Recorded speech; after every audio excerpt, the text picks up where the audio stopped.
Bienvenidos al Hangar Garage de Braulio Ars, el espacio para los amantes del juguete, del arte y el pasado reciente.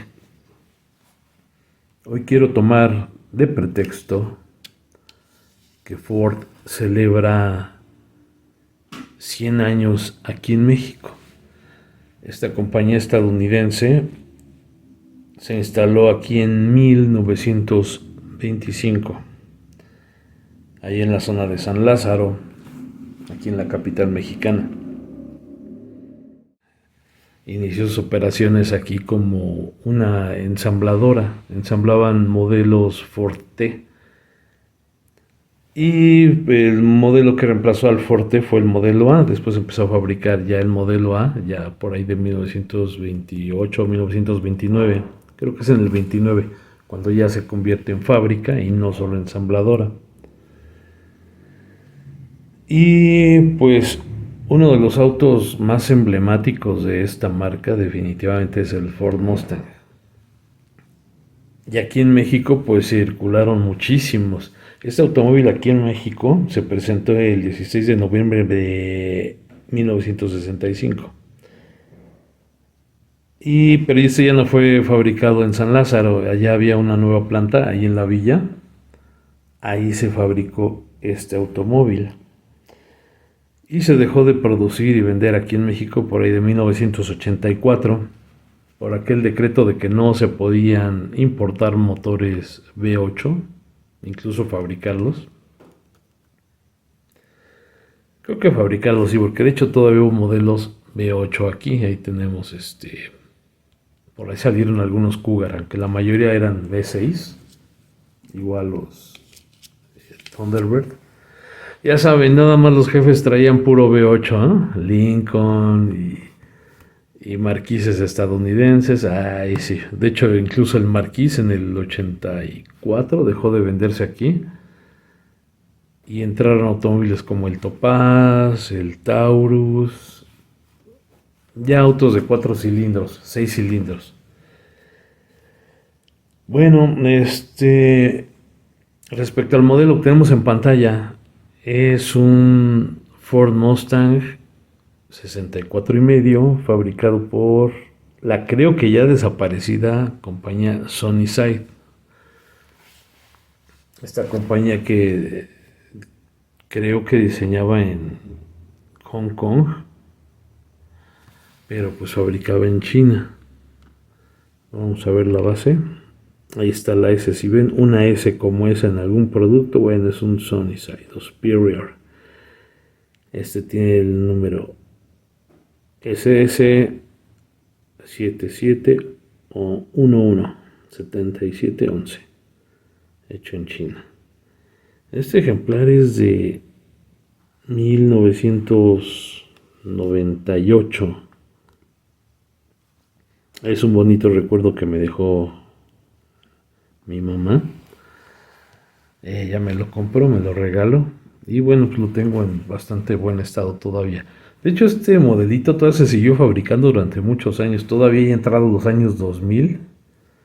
Lo llegué a ver, incluso por ahí del 2010, 2011. Llegué a ver este modelo en otros colores. No versiones, era exactamente el mismo, más que en otros colores. A mí en lo personal, aparte de este color azul, me gusta mucho el color rosa. Espero que un día se me haga el encontrar uno. Los he visto en eBay, pero como que es demasiado dinero para traer un coche así, ¿no? Con envíos de 600, 700 pesos. Dices, uy, como que no me convence mucho. Así que esperemos encontrar uno por aquí. Eran modelos muy llamativos, pero muy sencillitos en su hechura. No tenían tantas complejidades. En este caso no abre el cofre. Se abre las portezuelas y la cajuela. Incluso los asientos como que se inclinan un poquito hacia adelante. Sin embargo, no tienen demasiado detalle. Los rines ni siquiera se parecen al del modelo original. De hecho, estos carritos de Sunnyside traían como que estos rines genéricos, tipo BBS de los años 80. Por ahí tengo un Ferrari, un F40, después se los comparto. Tiene las mismas ruedas.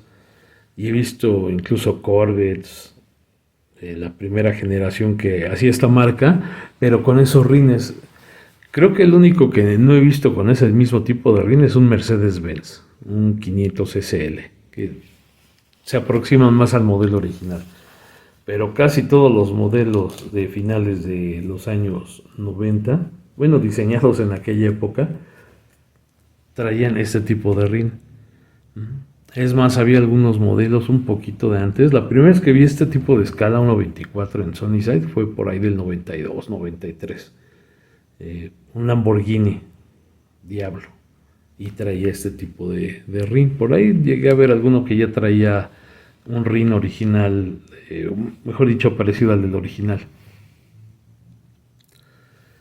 Eran relativamente económicos y como aquí en México no había tanta variedad, pues sí abarcaban todo el mercado. No tiene mucho detalle por dentro.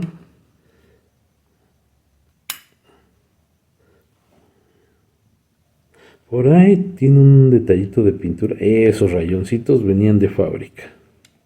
Ahí está Mustang. Hubiera estado padre que el tapón tuviera el diseño de este diseño.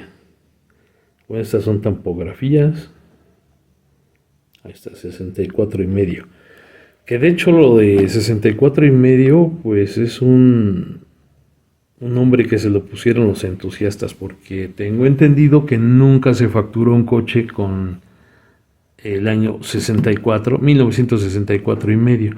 No todos estuvieron facturados como 1965. Creo que Sunnyside no llegó a ser una versión cerrada de este coche. Nada más esta versión. Creo. Ya si llego a encontrar alguna versión por ahí cerrada, pues ya la estaremos compartiendo. Que sí es difícil, creo que no existe. Y respecto a este coche, bueno, ¿por qué 64,5? Este automóvil se empezó a fabricar por ahí de marzo de 1964 y hasta 1900, igual 64, pero ahí de julio, nada más se fabricaron las versiones convertible y coupé. Entonces pasa y sucede que se sigue fabricando el modelo 65, pero los modelos que ya entraron en agosto ya tenían algunas diferencias. Así que si tú que ves este video y tienes la capacidad económica y te venden un coche que te digan es que este es un clásico, es un 64,5, ahí abusado, hay que checar el número de motor, el VIN. Ahí tiene el año de fabricación y el mes, sobre todo el mes debe de ser entre marzo a julio. Si tiene esos meses, entonces se trata de un 1964,5 original, fabricado en Estados Unidos. El 64,5 nada más se fabricó en Estados Unidos. Por ejemplo, aquí en México, como comenté, sí se fabricó este coche a partir de 1965, pero tenía muchas diferencias, sutiles diferencias, vamos a decir, en relación al modelo original. En el caso del carrito que estamos viendo en pantalla, representa las formas de una versión convertible con motor de 8 cilindros. Vamos a decir, chihuahua, ¿cómo sabes eso? Bueno, ahí tenemos el anagrama. Este anagrama que todavía es como un vestigio de los años 50, esa V, que era más propia de los automóviles de General Motors, como Cadillac. De hecho, es la primera vez que lo recuerdo ahí en Cadillac. Y después en los Bel Air. Y después se extendió, luego Chrysler también usó esa especie de V. Bueno, aquí en el Mustang, aunque ya estamos hablando de casi mediados de los años 60, bueno, aún se siguen utilizando esos elementos de estilo como la V.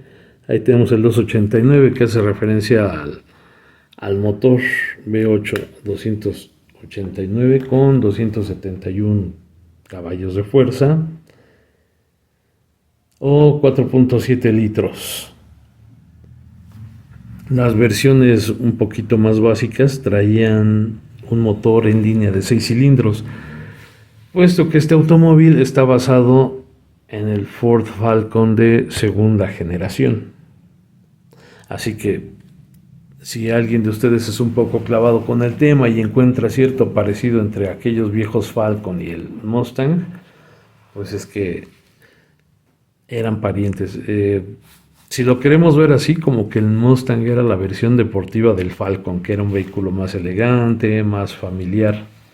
Había versiones de 2 y 4 puertas en el caso del Falcon. Incluso había una versión como camioneta, una ranchera, si mal no recuerdo.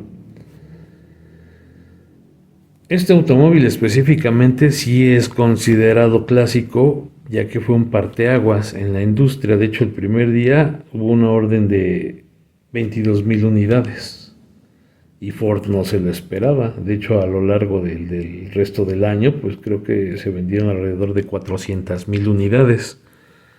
Así que este fue todo un logro para Lee Iacocca, que en aquel momento era presidente de Ford.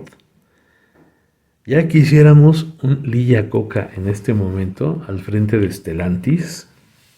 Que ese Carlos Tavares, yo creo que hasta le pagaron para arruinar a tanta compañía y arruinar tanta historia, pero bueno. De hecho, Lee Iacocca en los años 80 salvó a Chrysler de la bancarrota. Y si ustedes recuerdan los Mustang Shelby, bueno, él tuvo tratos con Carroll Shelby, se volvieron buenos amigos e incluso en los años 80 hubo muchos vehículos Chrysler en colaboración con Shelby. De hecho, si recuerdan el Viper, pues es una colaboración con Shelby, se hizo una reinterpretación del Cobra 427. Y este automóvil pues fue hecho a solicitud de Lee Iacocca. En esa época se estaba buscando abrir el comercio, ampliar, mejor dicho, la oferta para aquella generación que recordamos como los baby boomers. Y este automóvil inauguró la era de los pony cars. Un pony car en relación a un muscle car es que era un vehículo pequeño, compacto, con un motor sí potente, pero no tan potente como en el caso del muscle car. En el caso del muscle car, pues sí, era un modelo un poquito más grande, más equipado, mayor potencia, poco peso, como los Pontiac GTO que diseñó John DeLorean, sí, el mismo DeLorean que hizo el de MC, el de la película de Volver al Futuro. Ahí hay alguna discusión entre conocedores del tema, porque incluso el Chrysler 300, algunos lo consideran como el primer muscle car. Puntos de vista nada más. Así que este automóvil, proyecto de Lee Iacocca, fue el que inauguró la era del pony car.